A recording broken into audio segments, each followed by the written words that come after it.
Akhil Bharatiya Gondwana party अल्पसंख्यक प्रकोष्ठ राष्ट्रीय अध्यक्ष रामस्वरूप खालसा ने चुनाव आयोग से की मांग। अखिल भारतीय गोंडवाना पार्टी अल्पसंख्यक प्रकोष्ठ के राष्ट्रीय अध्यक्ष रामस्वरूप सिंह खालसा ने प्रेस वार्ता में बताया कि राजस्थान के तिजारा क्षेत्र में भाजपा नेता संदीप दायमा ने कहा, बाबा बालकनाथ को चुनाव के बाद बड़ी जिम्मेदारी दी जाएगी और यहाँ पूरे राजस्थान में जितनी भी मस्जिद और गुरुद्वारे हैं, इनके मोइजीन पर सेवकदार एक नासूर बन गए हैं, जिनको उखाड़ फेंकने का काम किया जाएगा। इस पर खालसा ने कहा कि जब तक निर्वाचन आयोग इस पर अपना शिकंजा कसकर संदीप दायमा और बाबा बालकनाथ को जेल नहीं भिजवाता है, तब तक सिख समाज और मुस्लिम समाज से रामस्वरूप खालसा मतदान नहीं करेगा। भोपाल से एमजी सरवर की रिपोर्ट। प्रत्याशी और लगातार बड़ी बड़ी पार्टियां प्रचार कर रही है, आप किस का प्रचार कर रहे हैं? मैं जमीनी उद्देश्य, जमीनी स्तर पर लोकल क्षेत्र की समस्याओं को लेकर माननीय गोंदपरा के मतदाताओं के बीच जा रहा हूं और मुझे अच्छा समर्थन प्राप्त हो रहा है और मैं उन सभी गोंदपरा विधानसभा क्षेत्र के माननीय मतदाताओं का दिल के गहराइयों से आभार और धन्यवाद व्यक्त करता हूँ। खालसा जी, 5 नवंबर को विशाल प्रदर्शन होने वाला है गोंदपरा विधानसभा में जी। रोड को लेकर जो रोड पे खंभे लगे हुए हैं, क्या आप उस प्रदर्शन में जानकारी मेरे को आई है और ये जो आज वहाँ प्रदर्शन हो रहा है अवधपुरी में, उसमें जनता की समस्याओं को लेकर हो रहा है और उनकी समस्या के लिए ही आज हम गोंदपरा क्षेत्र के चुनावी मैदान में हैं और मैं आप सब मीडिया साथी के माध्यम से गोंदपरा क्षेत्र से लेकर मध्य प्रदेश और देश की जनता को ये बता देना चाहता हूँ कि गोविंदपुरा विधानसभा क्षेत्र के रहवासी माननीय मतदाताओं ने ये बिल्कुल इस बार सोच लिया है और अटल उनका फैसला है कि इस बार वो जो 45-50 साल से एक परिवार गोंदपरा सीट को कब्जे में करे बैठा है, उसमें परिवर्तन करना है। ये वहाँ के मतदाताओं का, गोंदपरा विधानसभा के मतदाताओं का अटल फैसला है और ये मैं खुद ग्राउंड लेवल पर देख रहा हूँ। और आज गोविंदपुरा विधानसभा में आप सब मीडिया साथियों को पता ही होगा कि वार्ड क्रमांक 74 में जो वर्तमान भारतीय जनता पार्टी के प्रत्याशी हैं, 15 साल से महापौर विधायक भी रही हैं, उन्होंने वहां लोकल की समस्याओं का आज तक कोई समाधान नहीं किया और कभी वहां की जनता को संबोधित भी नहीं किया, उनकी समस्या जानने का कोशिश भी नहीं किया। तो वहां की जनता ने जिस तरह महापौर का, उनका विधायक कृष्णा गौड़ जी का जो विरोध किया है और उनको वापस मोड़ा है बिना जन समर्थन के। दूसरा, आज मुझे कहीं पता चला है कि आज भी किसी क्षेत्र में उनका विरोध हुआ है और आने वाली जो 5 तारीख को अवधपुरी जो कार्यक्रम होने जा रहा है वो भी इनका विरोध प्रदर्शन है। तो कहीं ना कहीं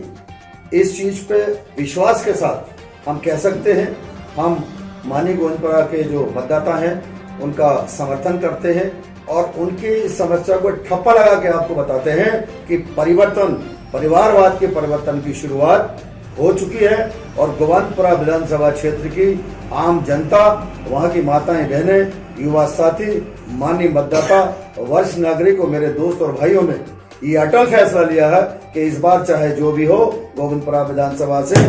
परिवारवाद को खत्म करना होगा और परिवर्तन लाएंगे और नई गोविंदपुरा विधानसभा का सौंदर्य और निर्माणीकरण करेंगे। सर, क्या जरूरी था लोगों की जान से खिलवाड़ करके बीच रोड पे खंभे लगे हुए, रोड बनाने की जल्दी क्या थी? आर्थिक कुछ सहयोग देना चाह रहे होंगे वो अपने समर्थकों को। और इस क्षेत्र में मैं आपको एक चीज और बता दूं मीडिया साथियों को कि जो भी विकास हुआ है वो एक विशेष क्षेत्र में थोड़ा बहुत हुआ, विशेष लोगों के लिए हुआ है। तो ये जो आप बता रहे हैं, जो खतरा, ये खंभों वंभों वाली जो बात चल रही है,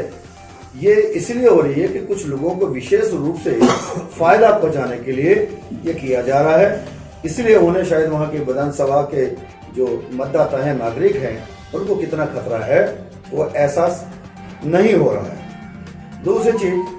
मैं आप लोगों के माध्यम से एक चीज और स्पष्ट कर देना चाहता हूं कि हमारे गोविंदपुरा विधानसभा क्षेत्र में हमारे जो लोग हैं, उन लोगों को, खासकर मैं अल्पसंख्यक के भाइयों को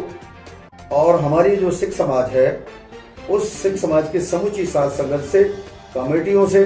और प्रबंधकों से और जितने भी हमारे समाज के आगू उनसे एक निवेदन करना चाहता हूँ, उनसे अपील करना चाहता हूँ, उनसे विनती करना चाहता हूँ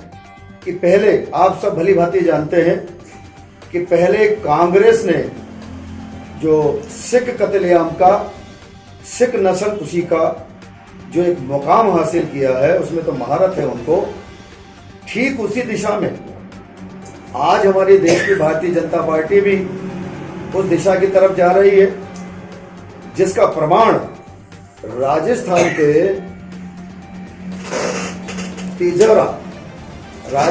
तिजोरा विधानसभा में बाला बालकनाथ नामक वहां के कोई प्रत्याशी हैं, भी चुनावी मैदान में हैं। हम तो पत्रकार हैं, छोटे स्थान में, हमें आवश्यकता नहीं है राजनीति करने की, लेकिन हमें पता है, हमें ये मूल समस्याओं का समाधान के लिए हम मैदान में। मैं कुछ तो बोले कल मैं इस बात को पूछूंगा, आपको कल क्वेश्चन देगा तो आप बोले मुझे शिकायत मिली है, मैं कल मैं इस बात पूछूंगा और जनता के बीच में रहूंगा और जनता समाधान करूंगा। बड़ी जिम्मेदारी, जीतने के बाद बड़ी जिम्मेदारी देने का फैसला लिया गया है। उस चुनावी आम सभा में उत्तर प्रदेश के मुख्यमंत्री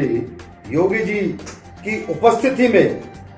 जो हिंदुत्व की बात करते हैं, जो सिख धर्म में आस्था रखने वाले श्री गुरु ग्रंथ साहब जी को अपने सर पर रख के अपने मुख्यमंत्री भवन ले जाके उनका सम्मान करते हैं, वही संवेदनशील मुख्यमंत्री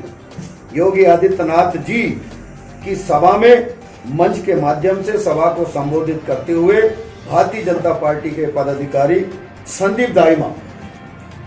दाईमा जी ने अल्पसंख्यकों को और सिख समाज के लोगों को नासूर बताया है। उन्होंने ये कहा है कि बाबा बालकनाथ जी अगर जब जीत के आएंगे तो इनको राजस्थान का एक बहुत बड़ा जिम्मेदार पद दिया जाएगा, और राजस्थान के तिजोरा में जो नासूर जी ने बताया है वो है मस्जिद और गुरुद्वारे साहब। मस्जिदों को, गुरुद्वारे साहब को उन्होंने नासूर बताया है, और जब उनको जिम्मेदारी मिलेगी या वो जीतेंगे तो इन धार्मिक स्थलों को उन्होंने उखाड़ फेंकने की बात कही है। और वहां का निर्वाचन अधिकारी, वहां के कलेक्टर खामोश बैठे हुए, प्रशासन शासन के पिट्ठू बने हुए भी बैठे हैं। तो मेरा ये निवेदन है कि वहां की राजस्थान की साध संगत ने, वहां के सिख समाज के लोगों ने, मुस्लिम भाइयों ने ये फैसला लिया है कि जो उनके धार्मिक स्थलों को ठेस पहुंचाएंगे, जो हमारा देश जो है शांतिप्रिय देश है, और हमारा सिख समाज हमेशा मानवता को सबसे आगे ले चलता है, सबको साथ लेके चलता है, सबके साथ की बात करता है। हम लोग जात पात ऊंच नीच से अलग हटके सिर्फ इंसानियत की बात करने वाले लोग हैं, ये हमारे गुरु पीरों ने हमें सिखाया है। लेकिन ये भारतीय जनता पार्टी के पदाधिकारी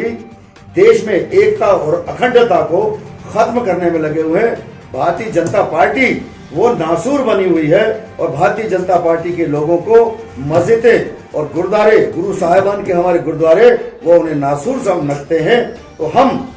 सभी समाज के लोगों से, खासकर सिख पंथ के समाज के लोगों से मैं ये निवेदन करता हूं कि जैसे राजस्थान की जनता ने, अल्पसंख्यक के लोगों ने भारतीय जनता पार्टी को मतदान करने से मना किया है, ऐसे ही गोविंदपुरा विधानसभा के जो सिख समाज के और अल्पसंख्यक भाई हैं, वो भी अपने आप में निर्णय ले लें कि जब तक संदीप दाईमा जैसे लोगों को पार्टी से निष्कासित नहीं किया जाएगा, ऐसे लोगों के ऊपर निर्वाचन आयोग के द्वारा नकेल नहीं की जाएगी, ऐसे लोगों को